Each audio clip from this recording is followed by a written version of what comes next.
সাভার উপজেলাধীন বিভিন্ন সরকারি দপ্তরের কর্মকর্তাবৃন্দ, শিক্ষা প্রতিষ্ঠানের শিক্ষকবৃন্দ ও ধর্মীয় ব্যক্তিবর্গের অংশগ্রহণে গণভোট 2026 বিষয়ক এক অবহিতকরণ সভা অনুষ্ঠিত হয়েছে। বৃহস্পতিবার 15 জানুয়ারি সকাল 11টায় সাভার উপজেলা পরিষদ মাঠের উপজেলা প্রশাসন, সাভার, ঢাকা-এর আয়োজনে এ সভা অনুষ্ঠিত হয়। সভায় সভাপতিত্ব করেন জেলা প্রশাসক ও বিজ্ঞ জেলা ম্যাজিস্ট্রেট, ঢাকা জেলা মোহাম্মদ রেজাউল করিম। প্রধান অতিথি হিসেবে উপস্থিত ছিলেন জনপ্রশাসন মন্ত্রণালয়ের অতিরিক্ত সচিব কাজী মুহাম্মদ মোজাম্মেল হক। সভা সঞ্চালনা করেন সাভার উপজেলা সরকারি কমিশনার, ভূমি ও নির্বাহী ম্যাজিস্ট্রেট আব্দুল্লাহ আল আমিন।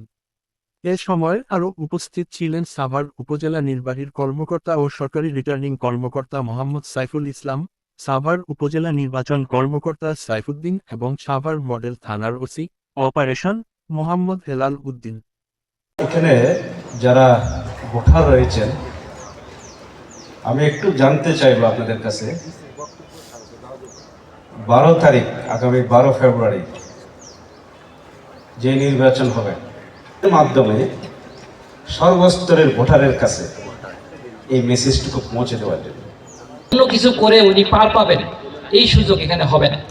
আমাদের সকল বাহিনী আপনারা জানেন ইতিমধ্যে তারা এখানে দায়িত্ব পালন করতেছে এবং ভোটের আগে, ভোটের যে 7 দিন সময় আগে এবং পরে, এই সময়টাতে কিন্তু ব্যাপক সংখ্যক উপস্থিতি থাকবে এই নিরাপত্তা বাহিনী এবং ওই সময়টাতে আমাদের চরম ফোকাস থাকবে যে কোনোভাবেই আমরা আপনাদের প্রত্যেকটা ভোটারের নিরাপত্তা নিশ্চিত করতে চাই। আমরা